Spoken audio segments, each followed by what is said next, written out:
If you want to hear Conrad Bergendoff still speaking, the best thing to do would be to go out to Andover. You know, the 45-minute drive south and a little bit east of the Quad Cities. And there, if you go to the Jenny Lind Chapel, you can hear a recording of his voice, and you got your choice. There's a button there on the wall in the basement of the chapel.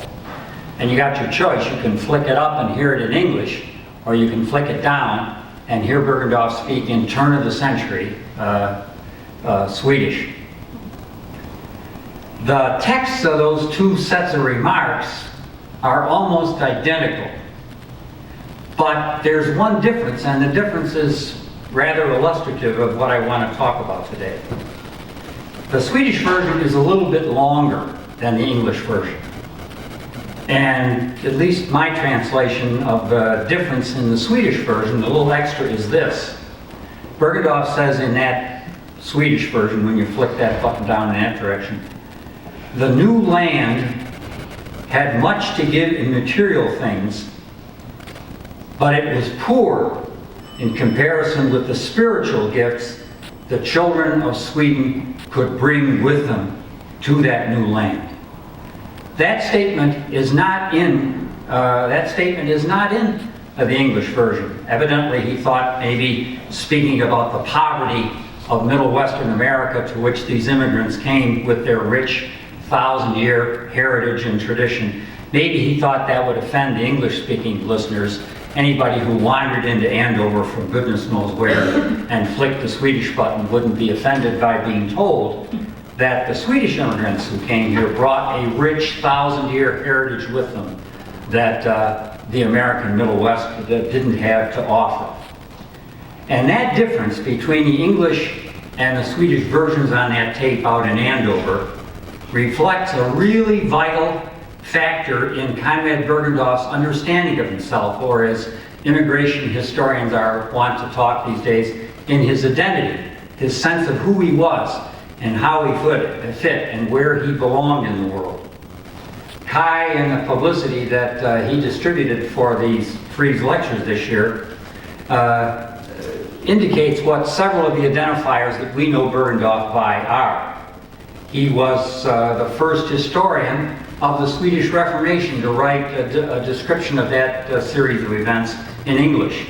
His book is still the standard authority in the English language, published though it was in the mid-1920s, on the Reformation, the turn to Protestantism in Sweden.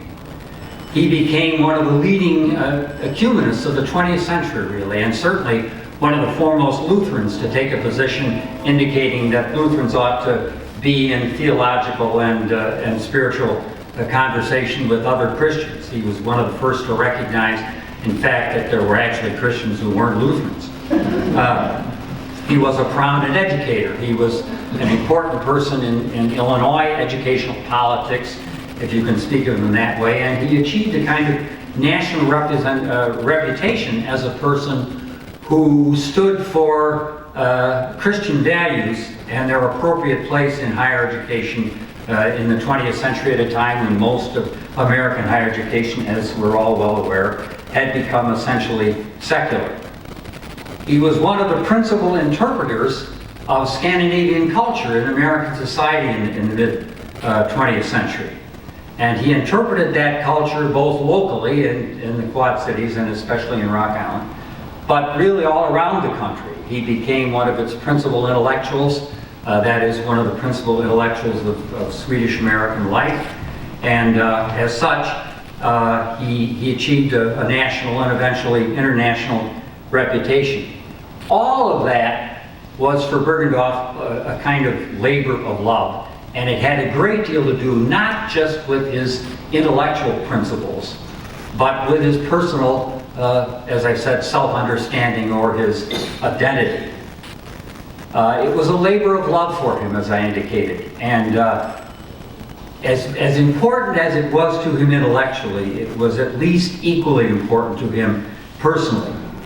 He belonged to a group, an immigrant group, the so-called Augustana Synod, the name that these immigrants gave to their church. He belonged to a group which found itself to be kinds of strangers in the Middle West, and to feel at times not entirely at home here. They came with them, as he said, bearing their 1,000-year-old spiritual heritage, and they came to a land which, at least for some of them, was impoverished itself spiritually. But they never felt, as I've said, entirely at home here, especially in their early years. The people who brought these Swedish Lutherans to the New World were, in most cases, their ministers or pastors, or as they were known in the Scandinavian churches. We don't use the term in English. They're priests. These pastors or priests of Swedish Lutheranism were, in most cases, when they emigrated, people who were not going to have lives of enormous success in the Old World. They graduated often from university, although Bergendoff boasted of them. They often themselves graduated from university having taken short courses that prepared them to leave Uppsala or Lund, the two Swedish universities, and then go to rural parishes in the more obscure provinces of Sweden. And often it became clear to these men early on, and we can name them man by man if we wish, it often became clear to them early on in their careers that they were not going to rise to the level of being bishops or important leaders in the national state church of Sweden. But they came here to the Middle West, and like many people who for one reason or another weren't going to succeed by the standards of Old World society, they came here, they created a new society, in this case a church, and they assumed positions of leadership and importance in that church. Some of these people became the early presidents of Augustana College, Lars Paul Esbjörn and Tuve Nilsson Hasselquist, or Hasselquist, as we call them in flat Mid-American English. These men were, as I've said, not persons who were going to have illustrious careers in Sweden, but here, by virtue of their willingness to work hard and their willingness to accept the conditions of American frontier life, they prospered, and their denomination prospered as well. By the end of the 19th century, by 1900, let's say, they had about 500,000 members in their church. The next largest Swedish organization was a group of pietists, and I'll explain that in a minute, a group of pietists who had a membership of about a tenth or 40,000 people. So the largest organization in the world of the Swedish immigrants was this Lutheran denomination which they had founded, and which they named Augustana, because that name indicated their faithfulness to the Lutheran tradition. It came from the fact that in the city of Augsburg, or in Latin, Augustana, in southern Germany, the doctrinal statement had been issued which explained where Lutherans stood in regard to the Catholic Reformation. So when they named themselves Augustana, they meant to indicate that they were solidly and convincedly Lutherans. In the second generation, the generation of American-born young people, a group they were principally men, grew up and developed, who became professional historians and theologians themselves, who took advanced training in American universities, and who began to study and attempt to interpret the experience of their fathers, who began to try to understand what had happened to these people from the relatively obscure and rural provinces of Sweden, who brought themselves, their families, and their parishioners with them to settle in the American Middle West, and here to create a denomination and to begin to prosper. Among these men who sought to understand the experience of their fathers and the reasons why they left Sweden and the reasons why they settled and eventually prospered here was, of course, Conrad Bergendoff. Each one of these groups, Swedish Americans, Norwegian Americans, German Americans, Finnish Americans, all in the case of Lutherans anyway, each one of these groups came to believe that it collectively represented and expressed the fullest expression of the Christian gospel. To the extent that you deviated from being a Norwegian Lutheran, or deviated from being a Swedish Lutheran, or being a German Lutheran, to the extent that you deviated from that, well, you weren't fully and completely realizing the potential and the commitment to the Christian gospel that the Swedes or the Norwegians or the Finns or the Germans did.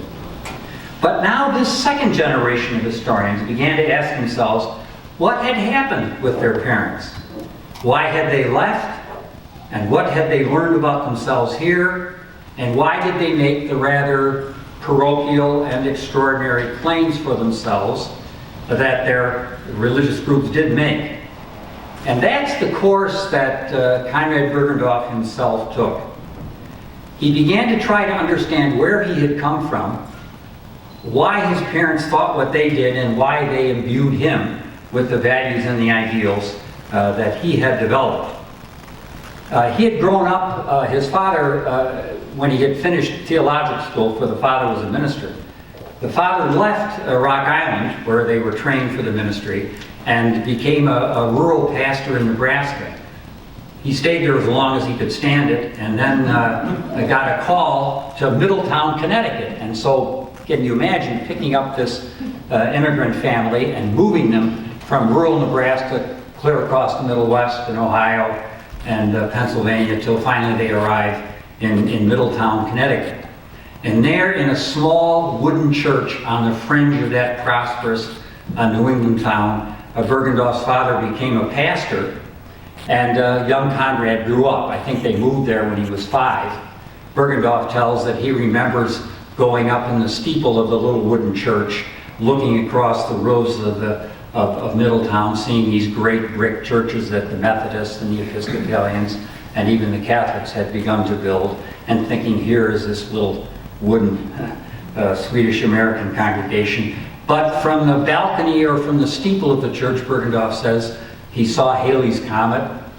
The next morning he was ordained down in the sanctuary, he was confirmed down in the sanctuary of the church, and as plain and as hard scrabble as the exterior of the church said, Bergendoff was proud of the fact that inside that church was a beautiful altarpiece painted, by all things, by an artist from Rock Island, Illinois, Olaf Grafström, who went around the Middle West and eventually around the East doing altarpieces for Lutheran churches for small commissions.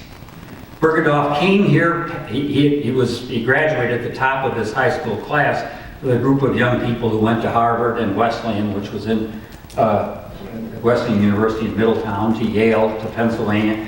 Bergendoff got on the train and came to Rock Island. And after he had graduated from college here, he thought it was time to try life in the East again. And his parents, by then, his family had moved from Middletown to Philadelphia, where the father had taken an even larger church, and this time it was brick. And there in Philadelphia, Bergendoff lived at home and attended the University of Pennsylvania, and also enrolled in the Lutheran Theological Seminary, English speaking, in Philadelphia. But after a year in the seminary and studying at the University of Pennsylvania simultaneously, he got a letter from Rock Island that said, if you want to be ordained in the Swedish Lutheran Church, you had better come back to Rock Island. He said it was a summons that he couldn't ignore, because he intended to be ordained in the church where his father and his family had been rooted. So he trudged, as he said, back to Rock Island and enrolled in the seminary. He found it to be a dull and unimaginative place compared to the English-speaking Lutheran seminary in Philadelphia, let alone the University of Pennsylvania. But he obeyed the summons. He came back, enrolled, and graduated, and then took a call to become a pastor in Chicago, where he went to graduate school at the University of Chicago, choosing to study history, not theology, because he didn't like the liberal theology at the University of Chicago. He wanted to remain an Orthodox Lutheran, and he didn't feel he could do that in good conscience if he studied theology at that liberal American university. So he studied history instead, and wrote the book as his dissertation on the Swedish Reformation that I referred to earlier. As part of his training, he decided he would have to go to Sweden to do the research for his thesis on the Swedish Reformation. And while he was there, he came to know one of the great Christian churchmen of the 20th century, Nathan Söderblom, or Soderblom, as we say in English, and who was the Archbishop of Sweden. And Bergendoff spent a year studying and doing research and then following Söderblom around the parishes of Sweden, for which Söderblom was responsible. Bergendoff spent a year getting to know the church in Sweden and rediscovering, he felt, the roots that his parents had left. And so when he returned, he had finished his doctoral degree and settled into parish life again, where he was a pastor on the south side of Chicago, until the seminary here in Rock Island called him back to be its dean. And there he took a position as dean of the theological school here in Rock Island to train ministers. And then eventually, when the president retired at age mid-70s, how did he do it? It lasted long, I mean. Bergendoff became the president of the whole institution, not just the seminary, but the college as well. And when he became president of the college, he got greatly involved as he had as already a seminary dean. He became enormously involved in interchurch activities and attended a number of ecumenical meetings, interchurch meetings that involved almost all of Protestantism and Orthodoxy, the Roman Catholic Church staying out. Meetings that took place in Europe in the 1930s, where he became a well-known figure participating in ecumenical work and in sharing his insights on the difference between the Lutheran position in Christianity and the positions that Methodists or Anglicans or Presbyterians or Greek Orthodox took. As a part of those experiences, that is of his educational work, his training in Sweden, his work at the seminary, and his eventual assuming the position of president of Augustana College in 1935, Bergendoff developed a view on the comparative values and meaning of life in Sweden with the values and meaning of life in America. And it was a view that, as that little squib that I quoted from the tape out at Andover suggests, it was a view that favored Sweden.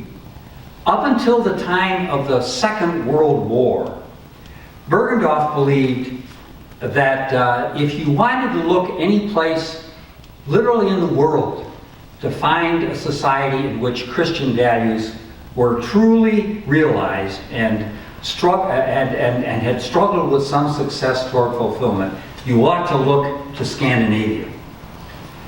He said, as I've indicated, that these immigrants brought a 1,000-year spiritual heritage with them. But he said more than that. He said if you look around Swedish America, rural Nebraska, or southern Minnesota, let alone if you go to Sweden, or maybe Norway, maybe Denmark even. If you look around the world of Scandinavian America, let alone if you visit Scandinavia itself, you will see the difference between the life that Americans lead and the life that Scandinavian Lutheranism has fulfilled. The farms are tidier, he said. The kitchens are cleaner. The politics are more honorable. He said maybe the Irish and the Italians want to dabble in American politics, but the Swedes have stayed aloof from them. He said that Swedish church life was the fullest realization of the Christian message that you could find in the world. And he emphasized the fact that the Swedish church was not a state church. It was. I mean, it was like the Church of England, supported by taxes, and the pastors were paid servants of the state. But Bergendoff preferred to speak of it as a folk church, a church that had arisen from the people, from the folk themselves. And as some of the important theologians said, the church in Sweden was God's gift to the Swedish people, a sign that God loved them and forgave them and blessed them. And he loved to think that this organization of about 400,000 people in America, the Swedish-American Church, or the Augustana Synod, as they called it after their creedal statement, he loved to say that this church in America was the daughter of the church in Sweden. Many of the people who came here, as I suggested a minute ago, didn't come because they wanted to be the daughter of Swedish society or the children of the Swedish church. They came because they knew their lives were not heading in a positive direction in that society and in that church. And they came here because they wanted the opportunities that American life afforded them, the openness and the possibility of growth in their careers that they didn't think they would find in Sweden. But for Bergendoff, this church on this continent was the continuation of life in the Church of Sweden. And while this church didn't get state support, it didn't get tax money, and while they didn't have bishops here, the way the Swedish church did, and while they didn't wear the enormously impressive vestments and carry on the liturgies in great cathedrals the way the Swedish Lutherans had, they were, in a real sense, Bergendoff said, the fulfillment of what Lutheranism could bring to a human society. He made a number of statements. Let me just read one. Lutheranism in Scandinavia has more fully, even than in Germany, realized the Lutheran doctrine in its completeness. The deflection from true Lutheranism, he said, is in Germany, to laugh to someone from a German Lutheran church. The Christian in Sweden, he said, is taught that he is a member of the universal priesthood, but the place of his ministry is in his shop, on his farm, in his home, in the regular routine of daily tasks, where, receiving forgiveness, he goes on to redeem gradually, slowly, imperceptibly, his area of community life, and thus righteousness enters society. Bergendoff believed that in the north of Europe, on the fringes of continental civilization, were these societies, and particularly one where the Lutheran faith and where Lutheran ethics for society were most fully expressed and realized. And so, up until the time of the Second World War, Bergendoff genuinely believed and said over and over that if there is the hope for a Christian society, look to Sweden. And then the issue was, what could the Swedish Lutherans bring to this country, rich, as he had said, as he still says in Andover, in material things, but poor in its spiritual heritage. That position began to shift at the time of the Second World War, and that shift is one of the fundamental waltzings around, if you want to put it that way, of Bergendoff's whole self-understanding. During the war, that is in the 40s, Bergendoff defended, in the American context, he defended both Swedish neutrality. You remember the Danes and the Norwegians got sucked into the war. The Finns, you recall, actually fought on the side of the Germans at the beginning of the war against the Russians. But the Swedes stayed out. At times, the Swedes allowed German troops to cross northern Sweden to get to Norway, which today, well, they're apologetic about. Swedes. But Sweden managed to stay out of the war, and at the beginning profited from the war because the Swedes had metal ores and manufactured materials that were important to both sides, and they were closer to Germany. And the Swedish intellectual aristocracy was sympathetic with the Germans until they began to realize what Hitler represented, and then they switched clearly. But during the war, Bergendoff found himself defending the Swedish right to be neutral. I mean, and you can imagine how things were here in Rock Island, Illinois, to run that defense in, pick a year, 1942 or 43. And then after the war, he found himself defending Swedish socialism. And you can imagine again how that went down in Rock Island, or Chicago, or New York for that matter. He said that it was not necessarily the case that socialism and Christianity are opposed to one another. Bergendoff said Jesus always thought of the poor and the downtrodden, and that's what the socialists were concerned with. So that it wasn't necessarily antithetical that socialism and Christianity, they weren't necessarily antithetical, and they didn't have to remain in opposition to one another. That, again, was not a popular idea in the American Middle West in the late 40s and early 50s in the midst of McCarthyism. But another thing happened to Bergendoff after the war, in addition to making this defense of Sweden's position in the world. Bergendoff went back to Europe. He hadn't been there since the 20s because travel in the 30s got more problematic. Well, he hadn't been to Sweden. He'd been to Britain. He got back to Sweden in 1947. He visited Lund, the great cathedral city, where there was an international ecumenical gathering that he represented his Swedish-American Lutheran Church in. And in 1949, the Army of Occupation, the American Army of Occupation, actually carried him to Europe at their expense and with some compensation to lecture to German theologians in the universities, which had been isolated from the rest of the intellectual and Christian world in the West for 15 years. And Bergendoff's job, along with other people, was at the behest of the Army to help them reintegrate themselves into the mainstream of Western European and American civilization. So he traveled to Europe several times, and he was bothered by what he saw there, both on the continent and in Scandinavia. In 1948, the Swedes here in Rock Island, the Swedish-Americans, decided that it was time to celebrate the great centennial of the first Swedish emigrations to the American Middle West, which had occurred in the 1840s. And Bergendoff became the chair of a general celebration which ended up, of all things, in a great rally in the Chicago Stadium, where the Chicago Blackhawks and the Chicago Bulls compete.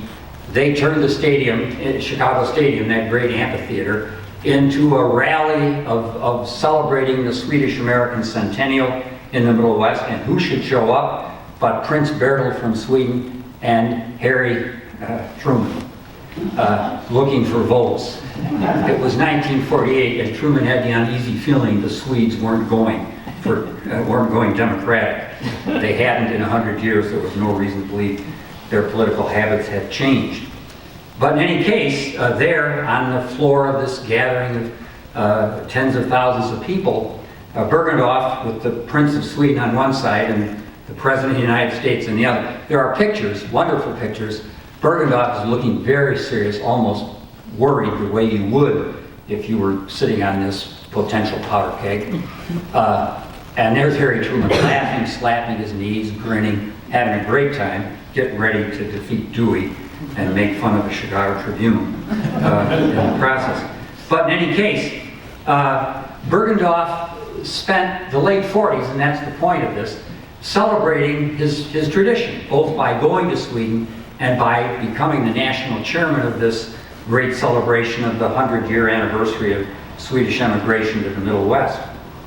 But then in the 50s and 60s, he began to be even more deeply puzzled by what was going on in Europe and by the reflection of these goings-on in the American world, where some of these things were puzzled over and struggled with.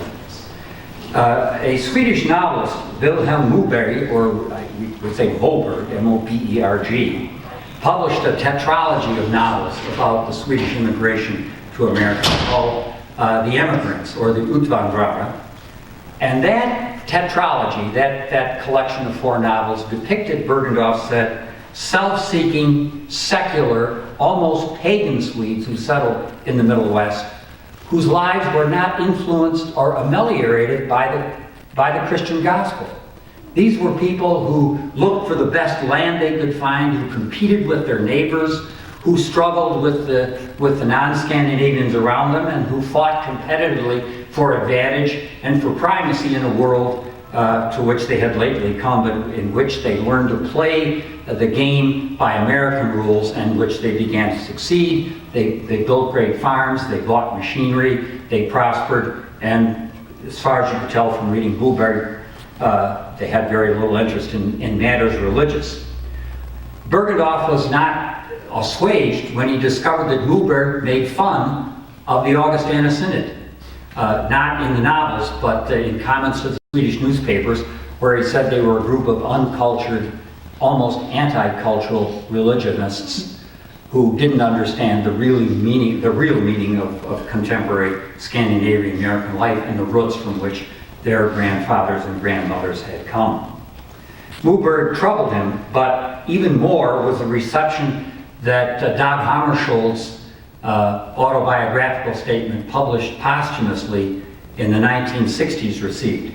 Some of you may remember yourselves buying copies of Markings because it created an enormous impact. It had an enormous impact in Europe and in America both. Bergendoff was deeply bothered because the Swedish public made fun of Hammarskjöld. Hammarskjöld turned out to have been a devout Christian, a man who privately to himself in his markings, in his autobiographical reflections, spoke of the influence that Scripture had had upon his life and that the Christian message had upon his life. But the Swedish public resented and was shocked at what Hammarskjöld had said. Bergendoff wrote a review of Hammarskjöld's book in the late 60s. The book came out in 63. And a couple of years later, Bergendoff wrote a review of Markings, and he said this: themselves superficial, Hammarskjöld's Swedish countrymen thought they were intimates with the famous figure. When the profile of his personality emerged, they were confused. Half pagan, these Swedes could not endure this confrontation with a deeply spiritual character, least of all his confession of Christianity. The reception in Sweden of Markings, he said, cast a startling light on the abyss of modern culture and on those of its spokespersons who taunt a man who, after probing all the vaunted glory of the world, finds the secret of human life in the Christian scriptures. The Swedes, Bergendoff was right, the Swedes were deeply upset. The Swedish Prime Minister writes in his reflections, his own day book, recently published just within several years. Erlander, the Swedish Prime Minister, says, Hammarskjöld is a dangerous man. It is no better, says the Prime Minister, it is no better to follow a religious figure from first century Palestine than it is to follow a racist figure from 20th century Germany. The Swedes were deeply disturbed when they discovered that Hammarskjöld was a Christian. And Bergendoff was deeply disturbed when he discovered that the Swedes were deeply disturbed. What had happened to the society whose tidy farms and clean kitchens and ethical politics had spread from Sweden to America, a country which he thought he knew because he followed the Archbishop around in 1926 and 27, a country which now, it turned out, had turned away from the Christian gospel and found publication of somebody like Hammarskjöld to be offensive and intellectually troubling to them because of its religiosity. Bergendoff was forced to renegotiate his sense of Swedish society, and that meant he was forced to renegotiate his sense of himself, his identity. That identity had been based in his Swedish Lutheranness, in his language, in his home, in his school, in his marriage, in the way he raised his children, in his career. He had developed a view of Sweden through his own travels in the country in the 20s. Whether you get to know a country following an archbishop around is another question, but in any case, Bergendoff thought he had. He thought he knew Swedish America. He'd seen the farms and the kitchens in Minnesota and Kansas, and he thought they reflected the impact of the Christian gospel upon plain, humble, simple people who tried to live it out in their everyday lives. But now, he had to contend not simply with the rise of secularism in Sweden, but with the fact that by the late 20th century, people who take the trouble to study these things, and there are such people here and in Europe, had decided that by most measures, Sweden, and probably in a tie with Denmark, were the most secular societies in the world. That is, the societies in which religion least mattered to the everyday common life of people in their comings and goings. Bergendoff had to face that Sweden had become secular, in fact, perhaps one of the world's most secular societies.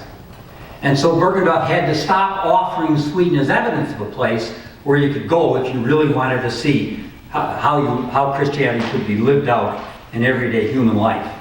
And that left Bergendoff with a number of problems that he wrestled with the rest of his life.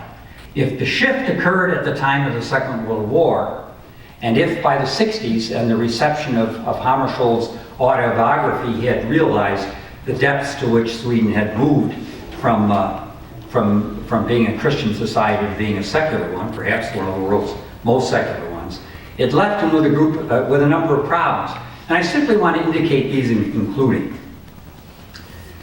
Bergendoff had to decide about whether he was Lutheran or Swedish, and he decided on Lutheran. Now it was clear being Swedish didn't mean that you were Lutheran anymore. He had been involved in the 1920s in a movement for what's called the Svenskhetens bevarande, with the protection of Swedishness in America. And he'd been involved in the conversations about whether the church, his church, ought to continue to use that mother tongue or whether they ought to begin to use English in their business and in their worship. And he had argued that while it would be necessary to switch to English, protection and preservation of this Swedishness, this Swedish Lutheranism, was absolutely essential, and it's what the Augustana Church had to offer to American society. And now, after the Second World War, he was forced, as I say, to make a choice, and of course he chose to be Lutheran.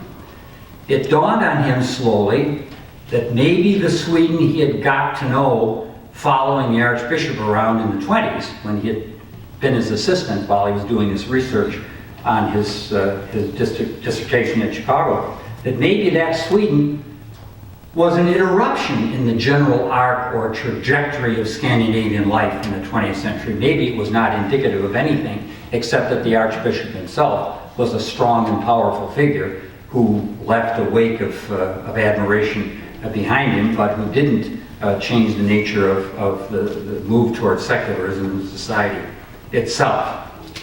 So Bergendoff decided for his religion, not his ethnicity. That was one issue that he had to face. A second one was the issue that has been defined in American theological conversations as the issue between Christ and culture.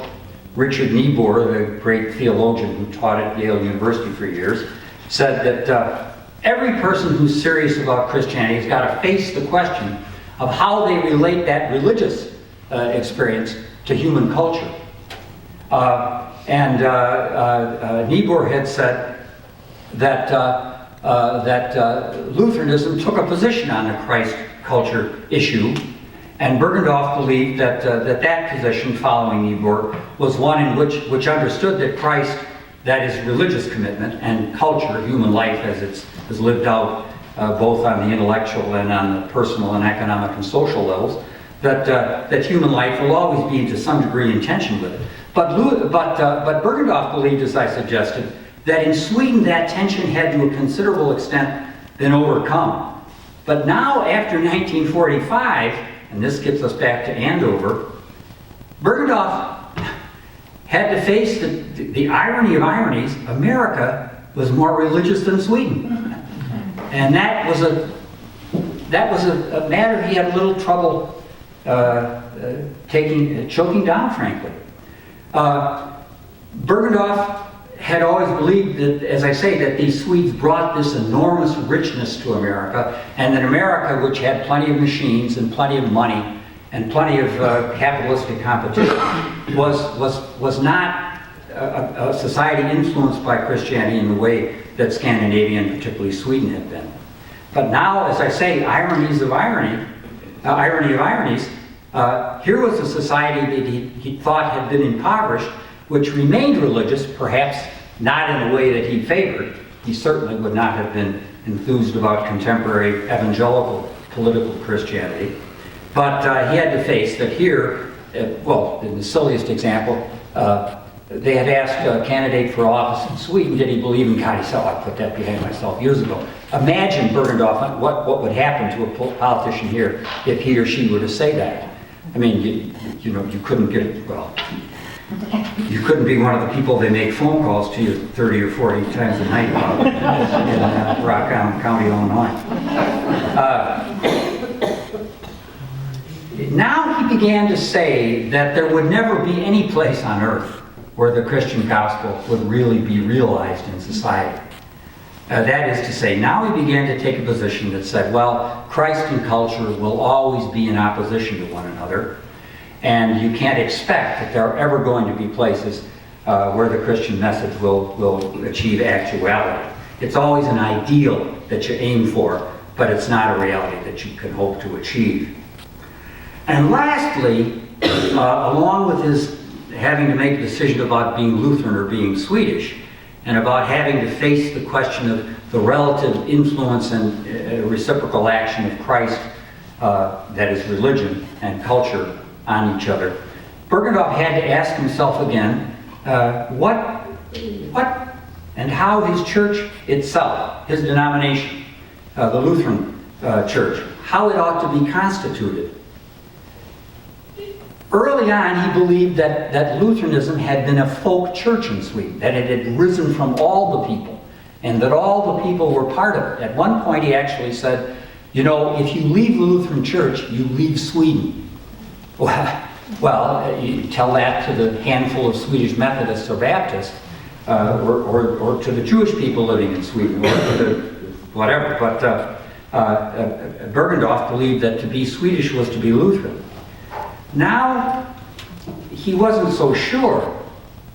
He moved to a sense that if you were going to be a Christian, you probably had to be separated from society, and you had to stand over against it, and to some extent, you had to even withdraw from it, or at least withdraw from commitment to its deepest assumptions and values. It was not possible, he thought, to be a modern Western secular humanist, and it was not possible to hold that position consistently with religious faith. So he developed, as he grew older, at the same time when he as a person mellowed, Bergendoff developed a sense of alienation from the general arc or trajectory of society's development on both sides of the Atlantic. And that had an influence on his academic ideals and leadership, even here at Augustana College in Rock Island. Some of you who teach Lit know, or at least some of your senior colleagues know, that he was always appalled by contemporary literature. He was stupefied at some of the people who received the Nobel Prize. How could the Swedes give a prize to, well, you can list the names. He felt, he said in a commencement address, better that you should read Thomas à Kempis or Erasmus than to read Dos Passos or Hemingway or Faulkner. Their picture of life is appalling. They rank with Moberg in their secularism and in the sense in which none of their work or their worldview was redeemed by the sense of the Christian gospel that he found even in Erasmus or Kempis, let alone Kierkegaard and the Lutheran theologians. He became concerned about the social sciences because he said, you are trained in the social sciences to be objective and to keep your personal commitments out of your sociology or your psychology or your political science. But that's the opposite of what we want.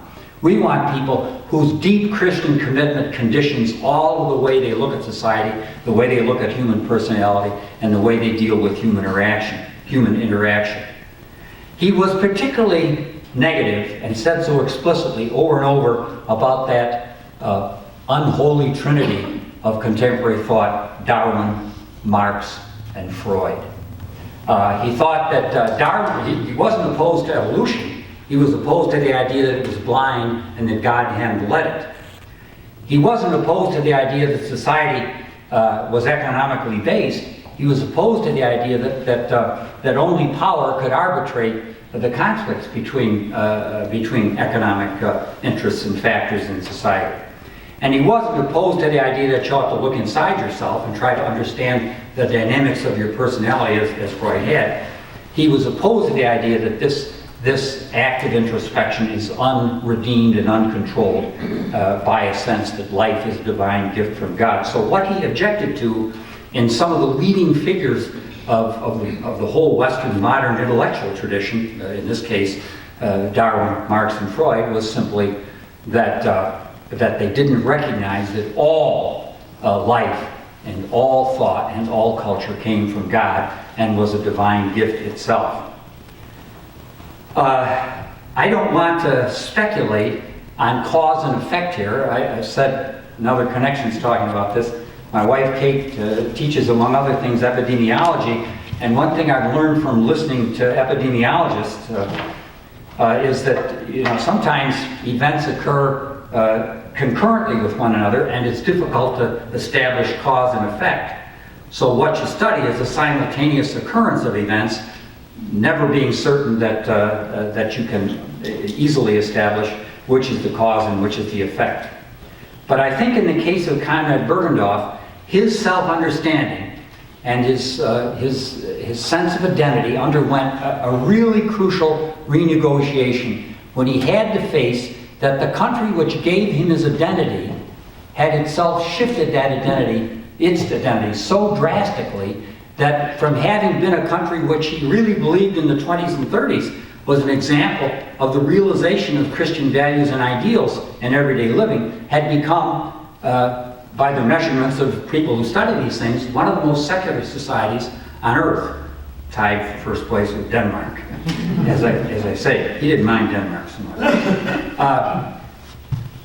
That meant that he was driven to face some questions, as I've suggested, about himself and about the church and about academic life that were troublesome for him, and that in one sense, like most of us, he never finally resolved for himself in the course of the rest of his long life. He issued this poignant statement near the end of his life, and I'd like to conclude just by reading it. He was talking about the world he had grown up in, and this is what he said in the 1980s when he had already turned 90. Those days, those people are gone. Like the continent that legend says sank in the Atlantic, the community that was Swedish America has disappeared beneath the waves of time.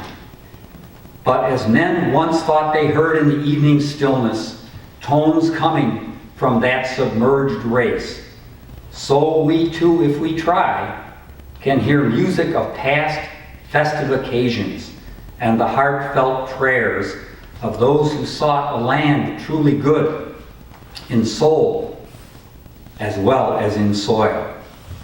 Well, that wistful elegy could as well have been written about the Sweden he thought he knew as about the Swedish America that Bergendoff knew so well. Thanks very much.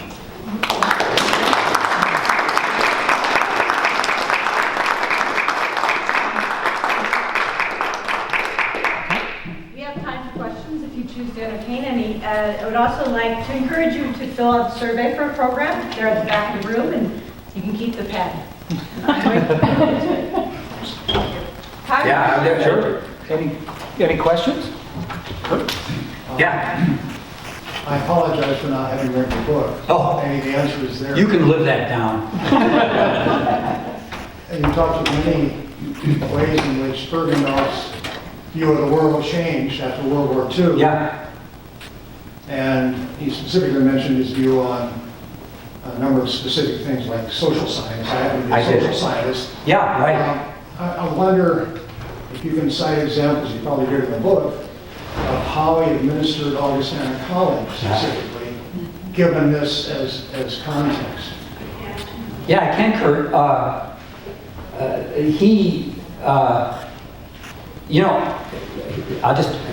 don't want to answer at length, but what happened was people were being trained, they were taught to keep their values out of their objective social science. They were taught that the way to be a sociologist was not to bring your your dad was with you, it was to study the matter objectively and later. Well, so he found, as he interviewed people, I mean, we're talking about faculty candidates here, and he did, he talked to them all himself. As he interviewed them, it became increasingly important for him as a tactic to be oblique. I mean, you couldn't say, Kurt, do you go to church? You know, I mean, you could do that in the 30s, but he couldn't do that in the 50s. So the thing was, on the application form, well, could you produce a letter from your pastor? See? Or what did you write, I mean, what did you write your thesis on? Oh, you wrote it on, I don't know, religion in the Illinois slums. Oh, did you? Well, what, you know, then what, you, by carefully exploring and talking around the subject of the person's interest, find out where she or he stood. I mean, in my day, we had a job in evolutionary biology where, you know, you teach Darwin and Darwinism as a part of biology course. Well, we interviewed a guy. He had blue ribbon credentials, a gilt-edged degree, and so forth. But in the course, just by accident, in the course of the conversation, it turned out he was a creationist. That is, he believed God had created the world in 4004 BC. It just happened that I don't know, I brought it up some way. I wasn't even snooping at the time. I didn't think he had to worry if he was applying for a job teaching evolution. Well, I don't believe a word of it, he said, you know. Well, the biology department decided to hire somebody else. But, I mean, somebody who at least was entertaining the possibility it could be true. Bergendoff, who out-subtled me by a factor of 150, was better at that, but that's the kind of thing he had to do. And he did it. Yeah, at one point, he issues a poignant statement. Can no one find us a psychologist who believes in God? I mean, he wrote that in an annual report. Couldn't find a psychologist who believed in God, or at least who'd say so. You know, maybe if you tortured her, she'd admit it, but only then. Because to get a degree in an accredited graduate school, she had to keep that out of her, you know, yeah, well, other questions or comments or thoughts? Yeah. Did all of this confusion reflect on the courses at Augustana? Are we semi-liberal arts, or are we, where are we going? I mean, did he lose track of that, or what we're doing? Or? You know, the thing that you got to balance with what I've just been saying is that he also said, and that should be clear, he also said, what do I know in the end about teaching geology? You have to hire somebody who's trained in it. So he believed you ought as circumspectly as you could find out what kind of personal values a person had, and then you ought to leave him or her alone and let him or her teach. So there was never any attempt to control the content of the course. The question was more, who was the soul out of which the teaching came? I mean, to put it real bluntly. And that he was concerned about. Who was the person, the human being, if you will, the soul? Who was that person out of which this teaching of Shakespeare or Civil War history or economics came? And that he continued to be concerned about. And he never gave up on that. Yeah. Jim. You mentioned his position, number one, valedictorian in his high school class in the East. Did he ever talk about his college class? He was second in his That's right, I class. was going to say. Yeah. He would say, I'm not number one in the college class. No, and her family lived kitty corner from here. Margaret Olmsted. At the Olmsted Apartments. Do any of you know that? The Olmsted Apartments are just right downtown here, yeah. Margaret, who for years taught Latin and math at Augustana, was the... But you know, it's crazy. He must have had a charisma when he was a kid. I mean, 18 or 19, because the Observer is just full of... No, Margaret didn't have any articles. Boy, you know, and he was the class spokesman. And that's interesting. I don't want to keep you, but at age 18 or 19, you know, here he graduated early. He got out in 3 years, saved the tuition. I mean, kids are still trying that. At least they were in my day. But his valedictorian or his salutatorian address was about achieving the highest values in human life and human society through Christianity. Well, the point I'm trying to make is at that point he had an idea that you could blend, the highest values of society with Christianity in a way that later he moved away from as he came to understand Lutheranism and this Swedish situation that I've been talking about better and better. So he moved from being a kid who thought, typical New England classical American liberal thinking, you blend the highest values of culture with the highest values of religion, the Judeo-Christian tradition, and you bring them together. But then he moved away from that toward a more exclusivistic religious position that was Lutheran, and that eventually said, well, human society is going its way, and I mean, believe me, he said that, and Christian life is going in an opposite direction. And he held that position to the end of his life. When he was 100, there's an essay he wrote in a festschrift for Dorothy wrote, where he in late 90s, he says, the Christian gospel and human society are never going to be able to, mesh. Tell that to Fox News.